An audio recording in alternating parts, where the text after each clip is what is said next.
On les appelle les grands singes. Ils seraient nos plus proches cousins. Peut-être même le fameux chaînon manquant, celui qui expliquerait comment l'homme est devenu homme. Le résultat de dizaines d'années d'études menées dans le monde par une poignée de scientifiques, principalement des femmes. Grâce à elles, à leurs travaux, à l'aube du 3e millénaire, nous sommes peut-être enfin sur le point de comprendre le mystère de nos origines. Les femmes sont de bonnes observatrices, vous savez. Au cours des siècles, elles ont tellement dû apprendre à être patientes pour élever leur famille. Il faut être patiente pour être une bonne mère. De l'Afrique à l'Asie, séparées par des milliers de kilomètres, ces femmes sont arrivées aux mêmes conclusions scientifiques. Les grands singes auraient une conscience. On a trop tendance à classer les singes et les grands singes de ce côté-ci et les humains de ce côté-là. Mais ce n'est pas du tout ainsi. En réalité, les singes sont ici, les grands singes et les humains par là.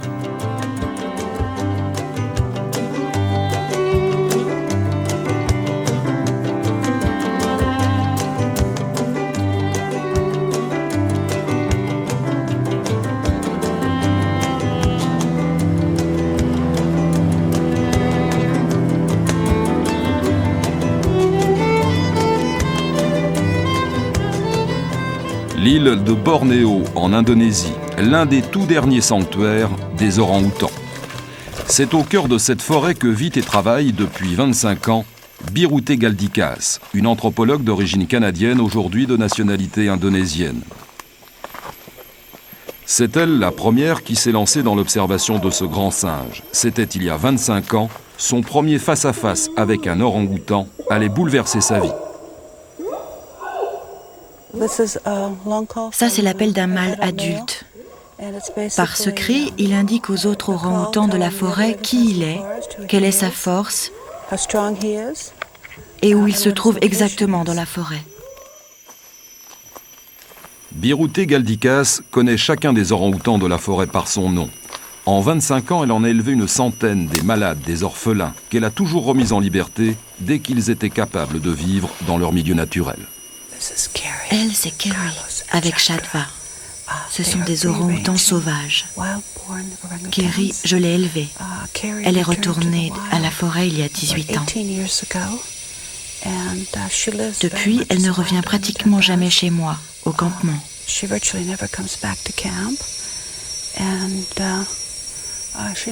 Elle est assise là-haut. Elle s'occupe de Chantra, son dernier-né. Et 3 mètres derrière elle, c'est son fils aîné, Carlos, celui qui la suit. Vous voyez ?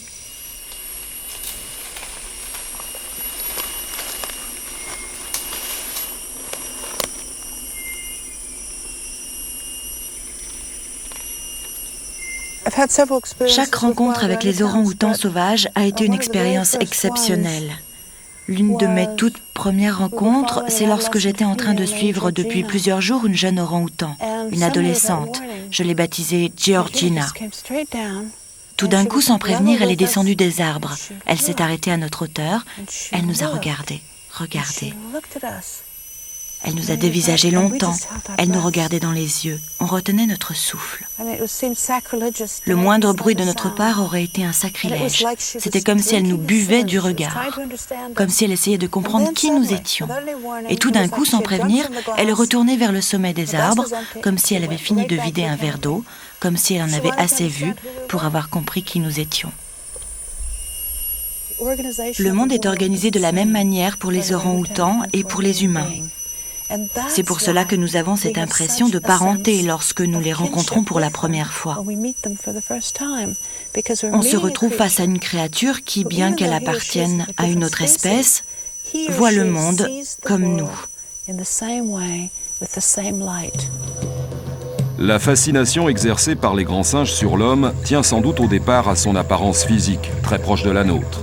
Contrairement aux autres primates, les grands singes, par exemple, n'ont pas de queue. Ils ont le torse bombé, les bras plus longs que les jambes et surtout, ils se tiennent souvent debout.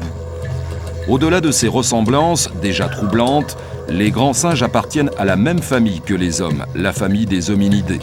Gorilles, orang-outans, chimpanzés et bonobos partagent avec nous au moins 90% de nos gènes. Mieux encore, les grands singes seraient les seuls animaux à avoir la conscience. Gundi Scharf connaît mieux que quiconque au monde ce qui se passe dans la tête d'un bébé grand singe. Ici, aux eaux de Stuttgart, en Allemagne, depuis 25 ans, elle tente de comprendre leur comportement, leur psychologie. Sa fierté, cet orphelinat pour grands singes qu'elle a créé en 1982, un centre unique au monde. Actuellement, le plus jeune de ces 11 pensionnaires, c'est lui, Bolombo, un petit bonobo de 7 mois. Avec lui, Gundi va tenter aujourd'hui une première. Elle espère le faire adopter par Chipita, une jeune bonobo qui n'a jamais eu de petit. J'aimerais que Chipita adopte ce bébé et devienne sa mère adoptive. Mais il faut d'abord lui apprendre à donner à manger à un petit. C'est pour cela que je lui montre comment on donne le biberon. Quand elle saura le faire, à ce moment-là seulement, le bébé acceptera de me lâcher et ira dans ses bras. Un bébé bonobo élevé par sa vraie mère reste accroché à elle pendant 1 an, sans que personne puisse l'approcher, même pas sa propre tante. Or lui, il ne connaît que moi, c'est normal qu'il me prenne pour sa mère. À force de les côtoyer, Gundi Scharf connaît chacune des réactions de ces bonobos, au point de comprendre la psychologie des grands singes. D'après mon expérience, une des pires choses qui peut lui arriver, c'est la peur de l'abandon. Quand je pose un bébé singe dans son lit et que je sors rapidement de la pièce, il peut se mettre à hurler. C'est ce qu'on appelle la peur de l'abandon. Une peur panique qui peut provoquer des troubles dans sa vie future. Chez l'humain, c'est la même chose. Si une jeune mère laisse son enfant seul dans sa chambre et ne revient pas lorsqu'il pleure, l'enfant souffrira de cette peur panique au point que sa personnalité pourra en être affectée plus tard. Comme pour les grands singes, il sera plus fragile, plus timide. Ja, wo gehen wir hin? Aha. Upsala. Ja, was? C'est bien, mon petit bout. Ja, schau mal. Kirimbo, hein? Oh, Lina, Kompote. Ja, was?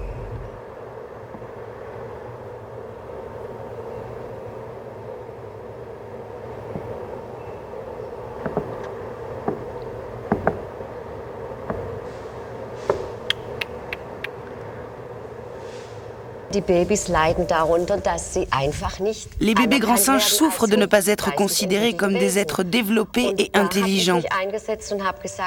Moi, je me suis engagée à prouver que la science n'a pas toujours raison. Les scientifiques prétendent que les bébés grands singes élevés par des humains sont dénaturés. C'est tout le contraire. Ils ne sont rien d'autre que des enfants. Ils ont simplement besoin, comme tous les enfants, de protection, d'amour, de tendresse. C'est ce que je leur donne et ça marche à 100%. Gundi Scharf recueille les bébés grands singes de tous les zoos d'Europe. C'est protéger des petits enlevés à leur mère par des contrebandiers ou maltraités dans les cirques, ou encore abandonnés par leur mère. En captivité, isolés de leur clan, désocialisés, souvent les mères abandonnent en effet leurs enfants quitte à les laisser mourir. Lorsqu'ils arrivent à l'orphelinat, ils sont souvent traumatisés, agressifs. En leur apportant beaucoup de tendresse, Gundi parvient à leur faire oublier le stress de la séparation et de la captivité.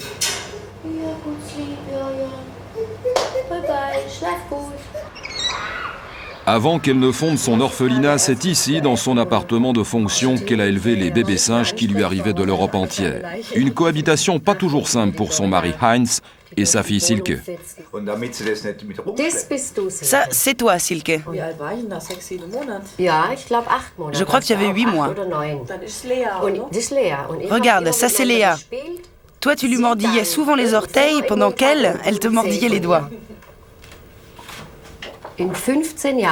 Dans cet appartement, j'ai élevé 33 grands singes en même temps que mes 2 enfants. Des orang-outans, des chimpanzés, des gorilles, des bonobos, toutes les espèces de grands singes. Tous ont grandi ensemble avec nos enfants.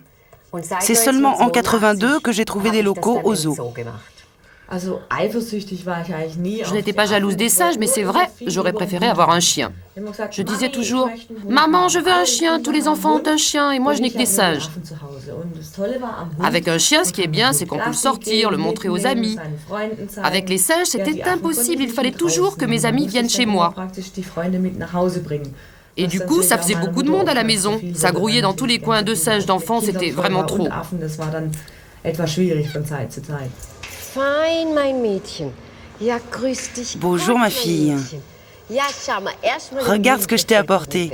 Guck mal her. Hein? On va se peigner, Schau d'accord? mal, was ich mitgebracht habe. Oh, und ein Tuch. Caroline, une orang-outan femelle de 25 ans. Elle est un des bébés grands singes que Goodall a élevé chez elle en même temps que ses propres enfants. Caroline, à présent, vit dans une grande cage du zoo de Stuttgart. Sa force pouvait représenter un danger. Sa musculature est en effet 6 fois plus développée que celle d'un humain. Goodall est la seule à pouvoir encore l'approcher en toute confiance. Regarde comme tu es chic, Caroline. Je crois que les femmes sont tout simplement plus calmes que nous. Rien n'est pire pour un grand singe que quelqu'un qui crie à côté de lui. Les hommes, justement, ont tendance à hausser la voix plus facilement que les femmes. Elles ont une voix plus douce. Une autre de leurs qualités, c'est de savoir encaisser les échecs. Un homme, lui, aura toujours tendance à vouloir s'imposer. C'est une mauvaise méthode. Lorsque le singe ne veut pas faire ce qu'on lui demande, il faut savoir céder. Encore? Noch mehr rein? Encore un peu plus par là? Echt? Wo ist ich? Derrière? Ah, d'accord. Ah, da. C'est là. Richtig. Je vois maintenant. Ces femmes qui consacrent leur vie aux grands singes reconnaissent toutes devoir leur carrière à Jane Goodall, une Anglaise qui a choisi de vivre ici, au cœur de la Tanzanie, sur les rives du lac Tanganyika. Avant elle, personne n'avait tenté de vivre au milieu des chimpanzés sauvages pour essayer de mieux les comprendre. Aujourd'hui, cela fait 38 ans qu'elles partagent leur vie. Jane Goodall, c'est la custo de la primatologie. Aux États-Unis, elle est l'une des scientifiques les plus célèbres. Lorsque j'étais encore une toute petite fille et que je vivais en plein cœur de Londres, mon rêve était déjà d'observer les animaux, même des insectes. Et puis j'ai découvert Tarzan dans les livres de Burroughs et je suis tombée amoureuse du roi de la jungle. J'étais très jalouse de la Jane de Tarzan. Je pensais être une bien meilleure compagne qu'elle pour Tarzan. C'est vers l'âge de 10-12 ans que j'ai pris la décision de vouer ma vie aux animaux. Je savais que j'irais vivre en Afrique pour écrire des livres sur eux. Une pionnière à double titre. En 1960, Jane Goodall n'est qu'une jeune fille de la bourgeoisie anglaise, mais en plus elle veut bousculer les idées reçues. Les animaux, pense-t-elle, ont beaucoup à nous apprendre.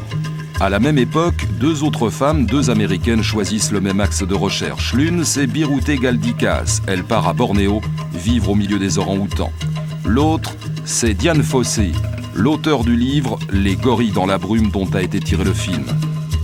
La première à entrer en contact avec les gorilles des montagnes du Rwanda, puis à vivre avec eux, c'était en 1966. Mais le 27 décembre 1985, elle est sauvagement assassinée par des braconniers.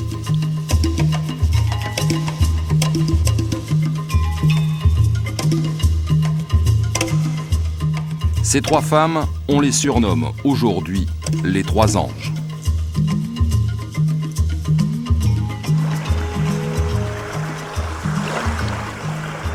Lorsque Jane Goodall débarque ici en 1960, il n'y a que la forêt, mais pas Tarzan. Une intuition l'habite, et si, contrairement au discours officiel, la pensée n'était pas l'exclusivité de l'homme. Et si les grands singes, ces animaux qui nous sont si proches, savaient eux aussi penser? Pour répondre à ces questions, Jane Goodall va donner du temps au temps. Elle va consacrer toute son énergie à l'observation des chimpanzés.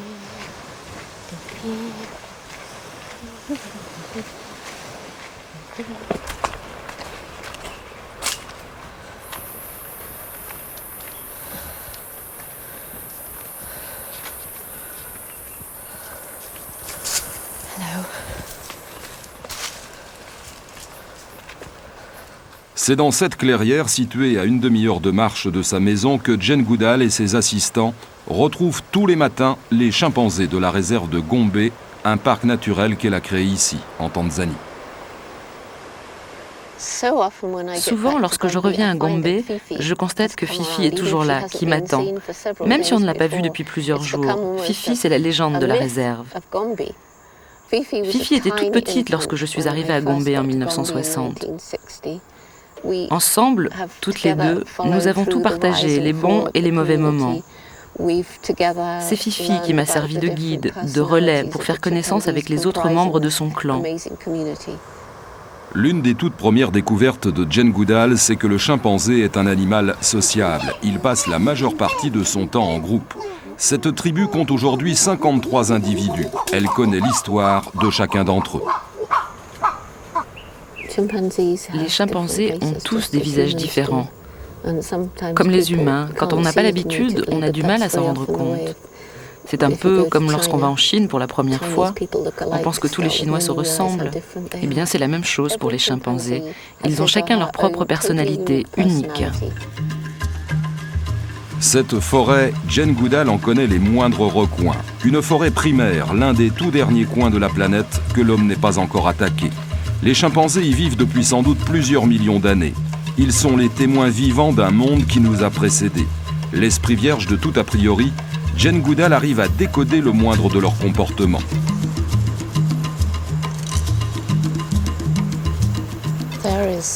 Là, vous avez Fanny, la fille aînée de Fifi, avec son fils Fudge. Elle est en train de manger des noix de palme. C'est l'un des rares aliments encore disponibles en ce moment. Les plus jeunes apprennent à les trouver et à les ouvrir en observant leurs parents. C'est par l'apprentissage que les différentes techniques de cueillette sont transmises d'une génération à l'autre. Les habitudes alimentaires ne sont pas les mêmes d'un groupe à l'autre, d'une forêt à l'autre. Certains n'en mangent pas de noix de palmier parce qu'ils ne savent pas le faire. Ils n'ont pas la même culture. C'est la deuxième découverte de Jane Goodall. Non seulement chaque chimpanzé possède sa propre personnalité, mais en plus il possède une culture, c'est-à-dire un ensemble de connaissances acquises qu'il est capable de transmettre. On croyait jusqu'alors que c'était le propre de l'homme. Ces premiers chimpanzés, Jane Goodall les a vus ici. Premier choc, les chimpanzés fabriquent et utilisent des outils pour se nourrir. La science avait toujours affirmé que l'utilisation de l'outil définissait l'homme. Par cette découverte, Jane Goodall fait encore voler en éclats une idée reçue. Les premiers humains ont leurs origines ici, dans les savanes et les forêts d'Afrique. C'est ici le berceau de l'humanité. Si nous trouvons des comportements chez les chimpanzés qui sont les mêmes que ceux que l'on trouve chez les humains, cela veut dire que ce même type de comportement existait déjà chez nos ancêtres communs, et par là même chez le premier homme. Comme les grands singes, je pense que les hommes préhistoriques s'embrassaient lorsqu'ils se retrouvaient après une longue séparation. J'aime à penser qu'un enfant de l'âge de pierre, lorsqu'il avait fait une bêtise, se présentait ensuite devant un adulte, la tête basse, et que celui-ci se contentait simplement de lui tapoter l'épaule au lieu de le gronder.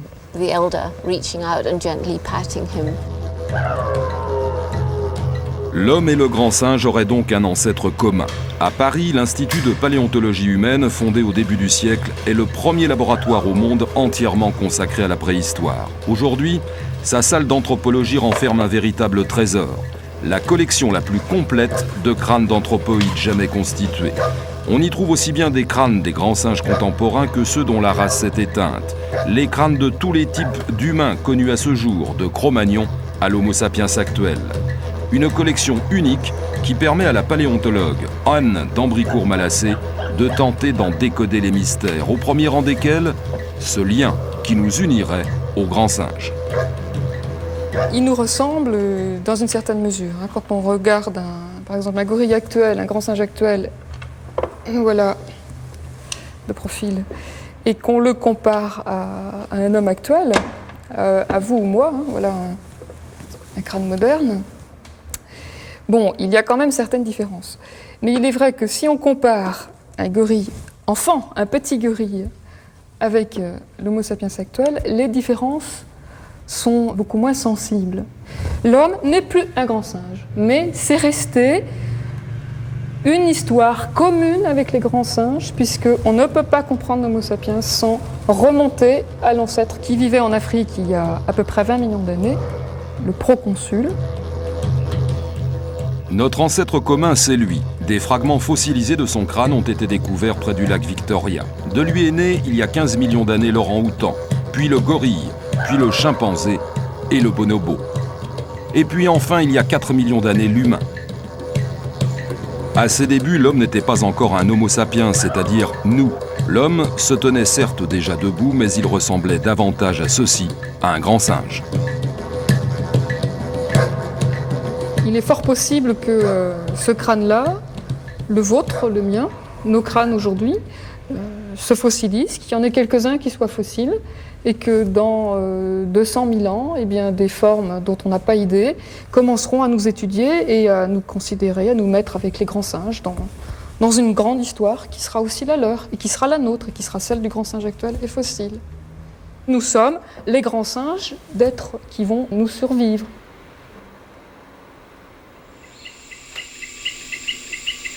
La grande forêt équatoriale. C'est ici que l'aventure commune de l'homme et du grand singe a commencé il y a des millions d'années.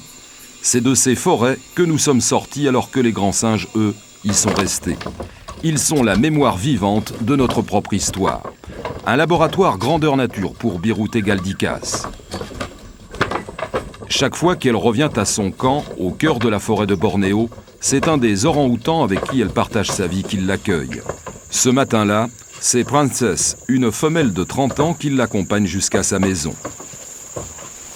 À peine arrivé, c'est un mâle, Koussassi, qui sort de la forêt et vient les rejoindre.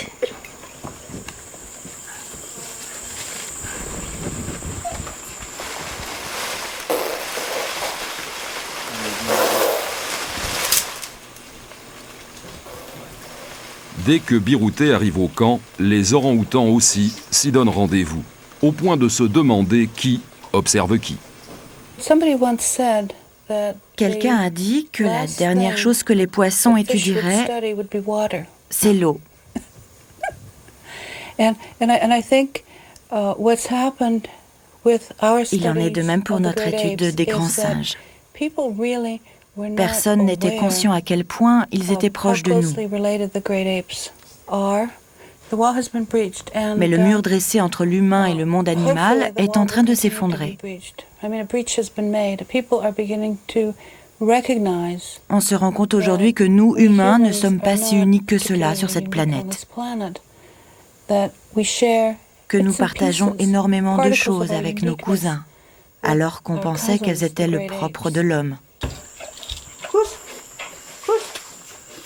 Avant que Biruté Galdikas ne les étudie, on croyait que les orang-outans étaient les moins intelligents des grands singes. On le pensait trop solitaire pour entretenir une structure sociale évoluée. Biruté démontre le contraire. Par ses études, elle prouve qu'ils sont doués d'une incroyable mémoire et capables de sentiments complexes. Ici, par exemple, Koussassi, le mâle, dépose la moitié de la mangue que Biruté lui a offert et d'un regard la donne à son tour à la femelle Tote. Ce qui est intéressant ici, c'est ce geste de Koussassi. Il laisse Tote prendre sa mangue. Ça s'appelle partager. Et ça, c'est tout à fait remarquable. Ça peut prouver qu'ils se connaissent probablement depuis longtemps. Il est même possible que Terry soit leur enfant.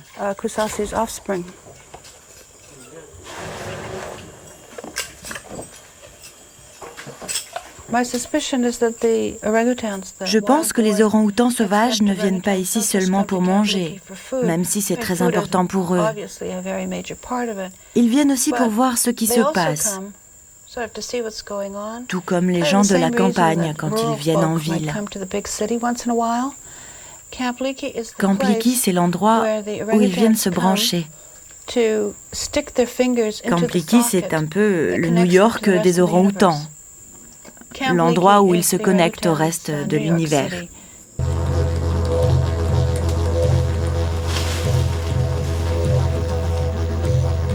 Des endroits comme Camp Leakey, où grands singes et humains se rencontrent et s'observent, il y en a peu sur la planète. Les bonobos, la 4e espèce de grands singes, c'est ici, au Zaïre, sur les bords du fleuve, qu'ils viennent à la rencontre des humains. Ces images ont été prises en 1970 avec la caméra amateur d'un médecin belge. De 1967 à 1973, alors qu'il était coopérant, sa femme a élevé ses 2 fils en même temps que des petits bonobos. C'était il y a 25 ans. Aujourd'hui, les 2 Viges sont de retour en Belgique. Ils vivent près d'Anvers. Mais ils ne se sont jamais vraiment remis de ces moments passés avec les bonobos. Pour eux, ces 6 années de famille élargie aux singes représentent l'aventure humaine la plus extraordinaire de leur vie. Catherine aimait bien jouer avec Bart. Pas tous ensemble, sinon c'était de trop. On ne pouvait plus le suivre parce qu'ils sont tellement rapides. Ça, c'est le deuxième fils. Et ça, c'est Massikini. Et c'était son gardien. On n'avait rien à craindre. C'est lui qui s'occupait de Jeroen. Jeroen tapait dessus et voilà. Pas de problème. Massikini, il supporte tout. Pour nous, c'était des humains. Très drôle, c'est peut-être bête de lire, mais... Hein? C'est drôle, mais c'était comme vrai, ça. Ouais. C'est très difficile de résister à un bonobo.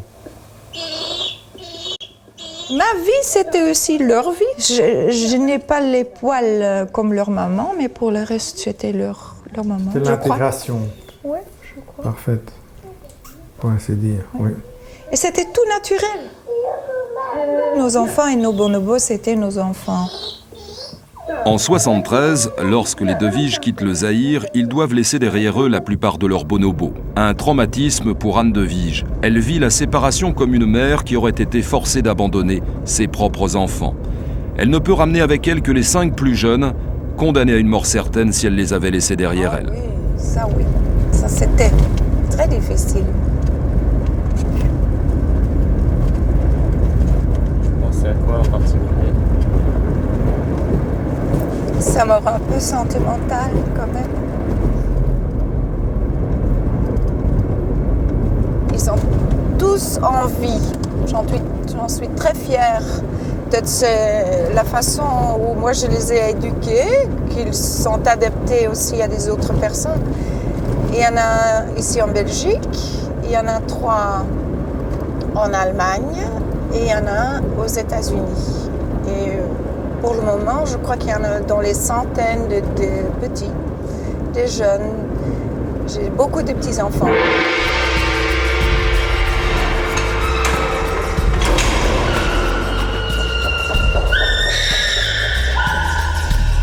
Ceux qu'elle appelle ses petits-enfants, les voici, les fameux bonobos. Avant qu'elle ne les ramène en Belgique, on ne savait quasiment rien d'eux. Les rares spécimens qui peuplaient les zoos étaient tous morts en captivité. L'observation systématique à partir des années 80 de ces grands singes oubliés va se révéler fascinante. Première découverte spectaculaire, les analyses montrent que le code génétique des bonobos et des humains est identique à 99%. Ce que remarquent très vite les scientifiques, c'est qu'à la différence des autres grands singes, chez les bonobos, ce sont les femelles qui gouvernent. Les bonobos, c'est le triomphe du matriarcat. Et comme par hasard, ce sont là encore des femmes qui nous permettent aujourd'hui de mieux les connaître.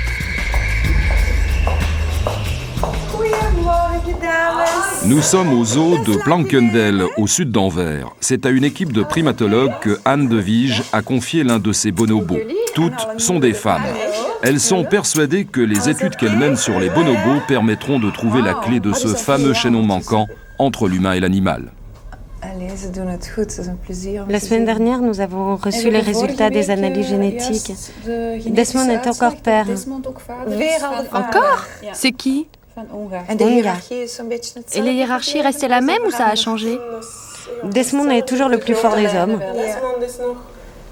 Ja, dat denk ik wel. Hè. Dat zal hij waarschijnlijk wel blijven. Ja, dat is toch een prachtige kop, hein. Zie eens. Regarde, quelle belle bête! Il était déjà comme ça quand il était petit. Et la petite tête, là, c'est Massikini. À force de travailler tous les jours avec les bonobos, on finit nous aussi par avoir du mal à établir une vraie différence entre nous et eux. C'est très troublant. Madame Devige, c'est la première dans le monde à en avoir fait le constat, au point qu'elle ne parvenait même plus à faire la différence entre ses propres enfants et les enfants bonobos. Je comprends aujourd'hui pourquoi. Ce sont vraiment des petits hommes en noir. Toutes les analyses effectuées en laboratoire vont dans ce sens. Tous les jours, Hilde Verweyck effectue des prélèvements d'urine dans la cage des bonobos pour comprendre leur cycle menstruel. Il est de 28 jours, comme celui de la femme. Mais Hilde Verweyck a découvert un phénomène encore plus étonnant.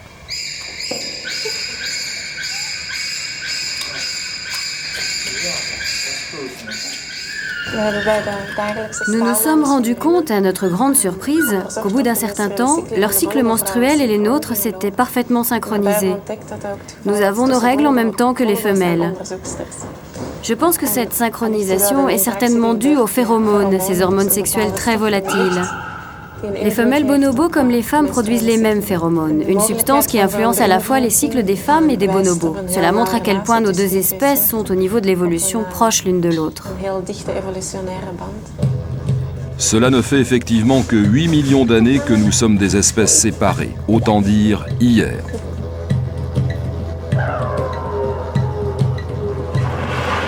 Très longtemps, on s'est refusé à observer le comportement des bonobos. À bien des égards, ils pouvaient en choquer plus d'un. A priori, en effet, du matin au soir, les bonobos n'ont qu'une obsession, satisfaire une libido débordante. Ramenées à la race humaine, les femelles étaient hier perçues comme des nymphomanes et les mâles comme des satyres. Aujourd'hui, les mentalités ont évolué. Zita, c'est la femelle dominante du groupe, la femelle alpha comme on dit. C'est aussi la plus vieille. Chez les bonobos, ce sont souvent les plus âgés qui gouvernent. Mais Zita a aussi un caractère très particulier. Elle peut être très agressive lorsqu'on ne suit pas ses ordres.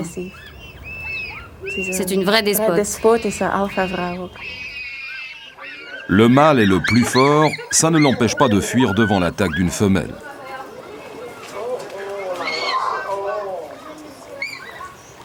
Mais les conflits ne durent jamais bien longtemps chez les bonobos. Le sexe est pour eux le moyen privilégié d'apaiser les tensions.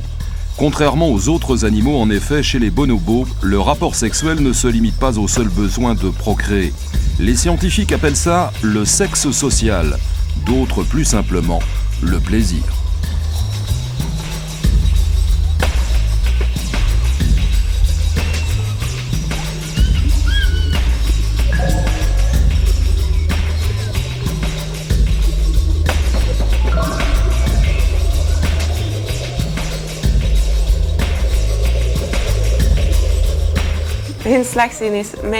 Leur slogan, c'est « Faites l'amour, pas la guerre ». Chez les bonobos, les relations sociales sont subtiles. Le fait d'être très portés sur le sexe les rend plus pacifiques. Les chimpanzés, eux, sont au contraire plus bruyants, plus impulsifs. Chez l'homme, on retrouve ces deux traits de caractère. Bien sûr, on préférerait ressembler aux bonobos pour régler nos problèmes. Dans la réalité, chez l'homme, ça ne se passe pas toujours comme ça. Les chimpanzés sont génétiquement aussi proches de nous que les bonobos. Mais à l'inverse des bonobos, chez les chimpanzés, ce sont les mâles qui dominent selon une structure pyramidale. En haut de la pyramide, le chef, celui qui est parvenu à s'imposer par tous les moyens, y compris la force. Mais comme chez nous, les humains, à tout moment, il peut être renversé par un coup d'État. Depuis quelques mois, Goodall est la spectatrice d'un putsch. Freudo, un mâle particulièrement agressif, a pris le pouvoir. Ce matin, Gremlin, une de ses femelles, vient lui présenter ses bébés jumeaux nés pendant la nuit.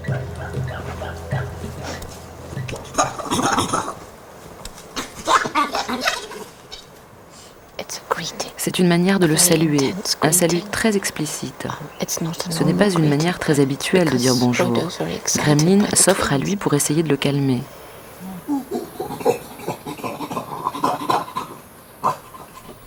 Elle a compris que Fredo est énervé par l'arrivée des jumeaux. Là, elle épouille Fredo parce qu'il a hérissé ses poils. Là encore, elle essaye de le calmer, elle connaît bien ses colères. Elle a peur de Fredo, comme toutes les autres femelles. Fredo est parvenu au sommet du pouvoir par la terreur. C'est au mois d'octobre dernier qu'il est devenu le mâle dominant. Pour y parvenir, il a dû renverser son frère aîné. Freud, il a profité que son frère soit souffrant. Pendant sa maladie, Fredo a tout tenté pour prendre sa place. Et il y est parvenu. C'est une histoire sans fin, une vraie saga. Qui va être le prochain mâle alpha, c'est-à-dire le prochain chef? Ce qui m'apparaît très clairement, c'est que les chimpanzés mâles, comme les mâles humains, sont très fortement attirés par le pouvoir. Chez les chimpanzés, comme chez les humains, les différents mâles utilisent toutes sortes de tactiques pour accéder à une position dominante. Je crois que les guerres pour le pouvoir chez les mâles alpha et les différentes tactiques qu'ils utilisent pour gagner sont tout aussi fascinantes que ce que l'on peut lire dans nos livres d'histoire sur les guerres de succession chez nos rois. Et d'ailleurs, aujourd'hui encore, c'est toujours la même chose.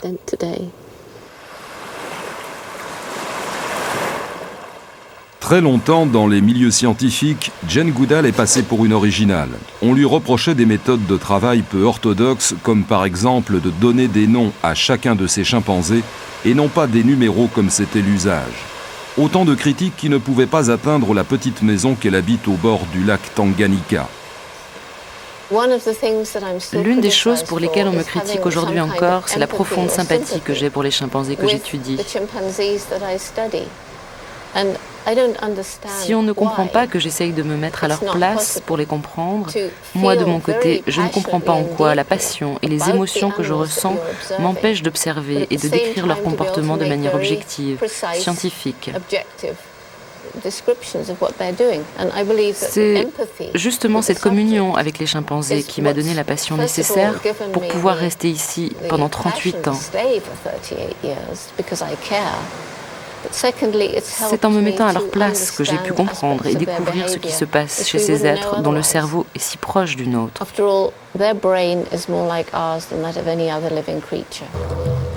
Aujourd'hui, les travaux de Jane Goodall sont une référence pour tous ceux qui étudient et travaillent avec les primates. Ces découvertes ont permis de considérablement améliorer leurs conditions de détention dans les zoos, comme ici en Hollande, au zoo d'Appenheul. Datwa est une jeune gorille en pleine santé de 200 kg, mais le zoo doit s'en séparer pour éviter que le groupe auquel elle appartient n'implose. Datwa risquait d'avoir tôt ou tard des rapports incestueux avec son père. Or, chez les gorilles, comme chez les humains, l'inceste est une transgression. Iris Weiche est une primatologue allemande. Elle a conseillé à la direction du zoo de se séparer de Datwa. Datwa doit quitter le groupe parce qu'elle a 8 ans et demi. Elle est maintenant adulte. Dans ce groupe où elle est née, elle n'a pas le droit d'avoir des petits. En captivité, comme dans la nature, les seuls mâles qui ont le droit de s'accoupler, ce sont les mâles dominants, ceux qui ont le dos argenté. Or ici, le mâle dominant, c'est le père de Datwa. C'est donc impossible qu'elle ait des rapports avec lui. Ce serait de l'inceste.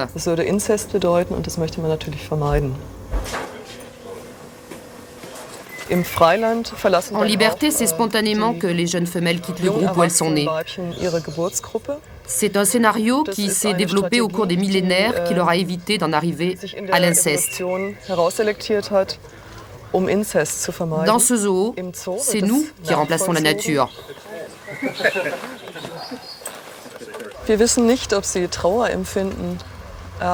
On ne peut pas savoir s'ils ressentent de la tristesse, mais en tout cas, ils sont conscients que c'est un événement inhabituel. On voit qu'ils comprennent parfaitement la situation.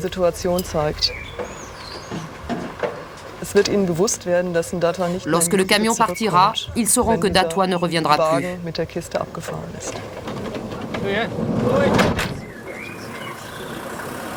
Sous le regard de ses frères et sœurs, Datwa part pour le zoo de Cologne où elle pourra rencontrer un autre mâle que son père.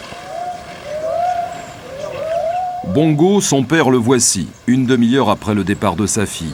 Il conduit sa tribu et son harem, 18 gorilles au total, sur l'île où ils passent habituellement leur journée.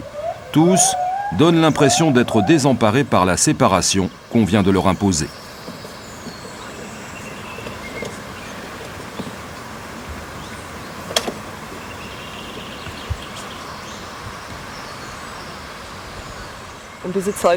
D'habitude, à cette heure-ci, les gorilles se baladent sur toute l'île à la recherche de nourriture. Et là, on voit bien qu'ils ne s'éloignent pas du bâtiment. Moi, ce que je remarque, c'est qu'ils sont exceptionnellement calmes. Trop calmes même. Ils sont mâles.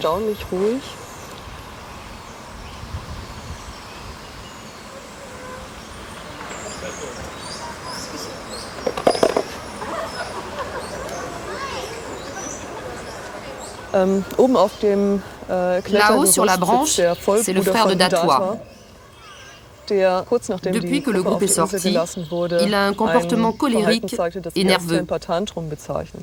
Cela trahit une extrême tension due au stress de la situation. darstellt im Individuum. Le soir, les gorilles rentrent à la maison. Tous donnent l'impression d'être abattus par le départ de Datwa. Contrairement aux apparences, en effet, les gorilles sont de tous les grands singes les plus sensibles, les plus délicats. Pour Iris, cela ne fait aucun doute. Les gorilles savent communiquer leurs émotions. Hello, bébé.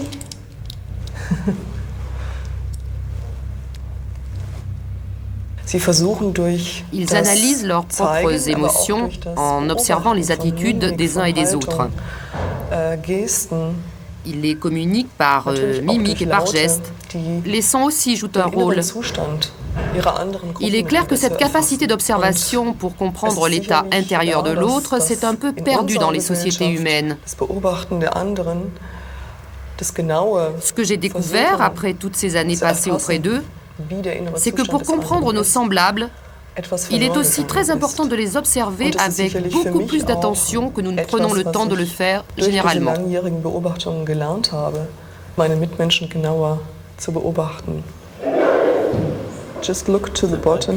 Regardez vers le bas et éloignez-vous. Là, Bongo cherche à protéger les siens de la caméra.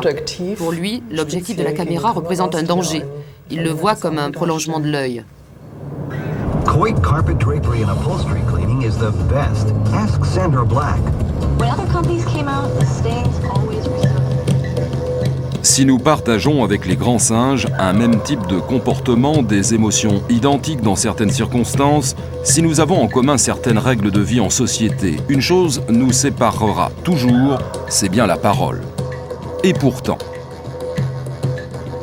ici à Woodside, un quartier résidentiel de la banlieue de San Francisco, Francine Patterson et son gorille vivent ensemble depuis 25 ans et eux, ils se parlent tous les jours.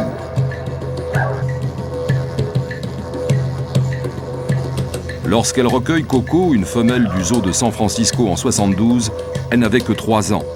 Aussitôt, Francine Patterson imagine qu'elle pourra lui apprendre le langage américain des sourds-muets. Aujourd'hui, Coco connaît près de 500 signes, elle sait les combiner, construire des phrases.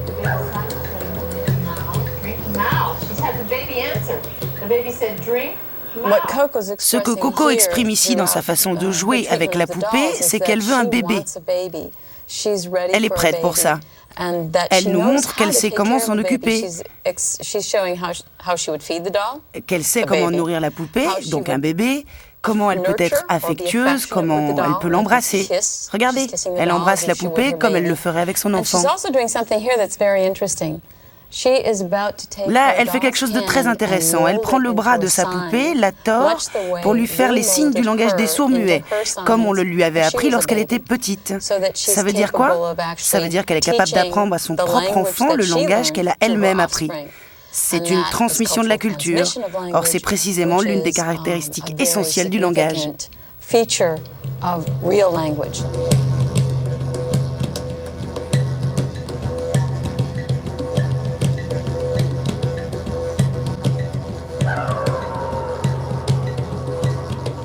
Ce geste vient du langage des sourds-muets. Ça veut dire « terminé ». Elle le fait en exagérant. Personne ne lui a montré. C'est comme si elle criait « j'ai terminé ». Elle a rajouté ses propres modulations, sa propre créativité. Ces signes, elle les amplifie. Elle les répète. Elle les transforme. Elle crée aussi ses propres signes, ce qui signifie qu'elle possédait au départ un système de langage symbolique subtil et évolué.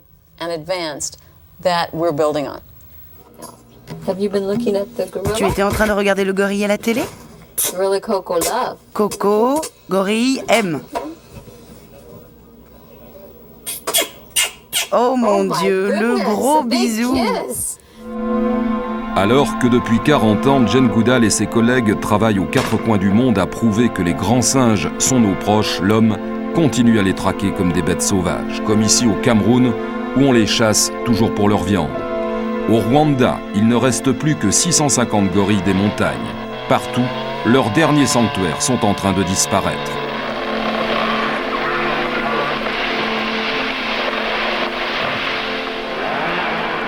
En rasant les forêts tropicales et primaires, on prive les grands singes de leur habitat. Orang-outans, gorilles, bonobos, tous sont aujourd'hui en voie d'extermination. Les chimpanzés de Tanzanie, tout autant. Lorsque je suis venue ici pour la première fois, cette région était couverte de forêts. C'était une pure merveille. C'est terrible. C'est terrible ce qui est derrière moi. Toute une vallée détruite. Toute la beauté de cet endroit a disparu. Non, je ne veux pas voir ça. Pourquoi le faire? Je préfère mes souvenirs. Sans forêt et sans nourriture, les chimpanzés ne peuvent pas survivre. Ils sont condamnés. À long terme, ils sont tous condamnés.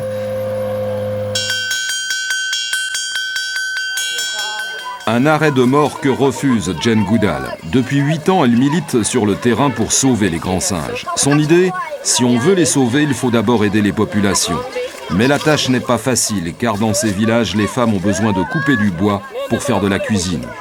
Alors, tout en sensibilisant les enfants des écoles à la protection de l'environnement, son organisation humanitaire lance des campagnes de reforestation.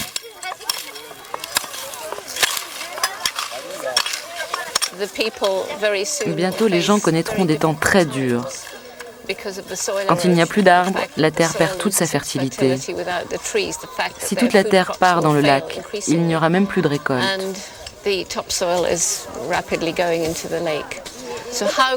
Comment voulez-vous sauver les chimpanzés et leur oasis si l'on ne fait rien pour aider ceux qui tentent de survivre à proximité d'eux?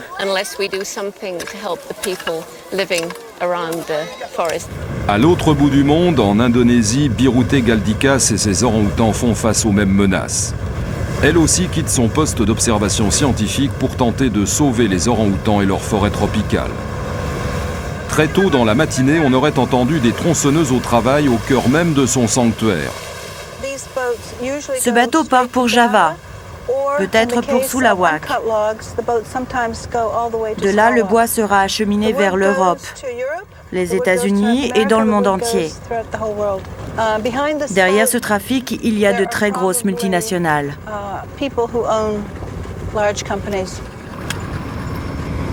Une grande partie de ce bois tropical servira à fabriquer des meubles de jardin que l'on trouve dans toutes les grandes surfaces. Or, à chaque fois que la superficie de la forêt diminue, c'est un morceau de l'espace vital des orang-outans qui disparaît. Pour Biruté, l'enquête ne s'arrête pas là. Il lui faut prouver que ce bois provient de l'intérieur de son parc national. 3000 km² de forêt tropicale réservée aux orang-outans. Ici, la coupe des arbres est rigoureusement interdite. Ça, c'est une toute nouvelle coupe. Pour les bûcherons, il est beaucoup plus avantageux de travailler dans la réserve parce qu'ils trouvent ici une forte concentration d'essences rares. Une fois les troncs sortis du parc, ils les vendent aux parrains de la mafia, mais aussi aux compagnies qui ont pignon sur rue.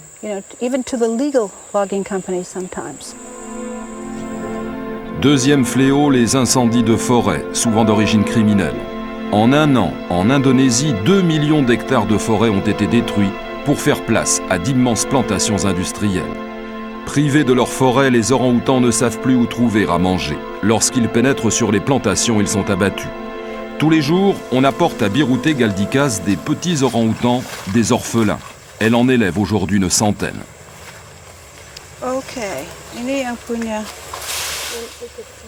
Ça, c'est pour Bobby, ça pour Fanny et ça pour Veven.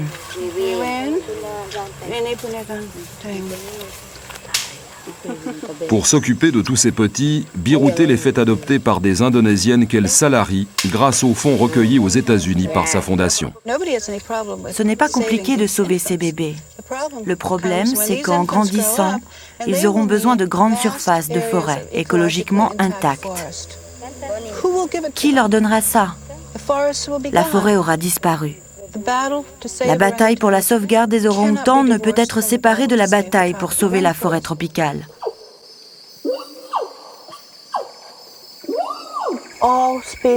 Toutes les espèces de grands singes sont aujourd'hui en danger. Ils sont les enfants de nos ancêtres. Ils sont nos cousins. Si on perd les grands singes, on se perd nous-mêmes. Et Birouté, comme Jane Goodall en Afrique, n'est pas optimiste. Si l'on continue à détruire ce qui reste de leur forêt, dans 10 ans, les grands singes auront disparu de la surface de la planète. Avec eux, s'évanouira le témoignage inestimable de notre passé.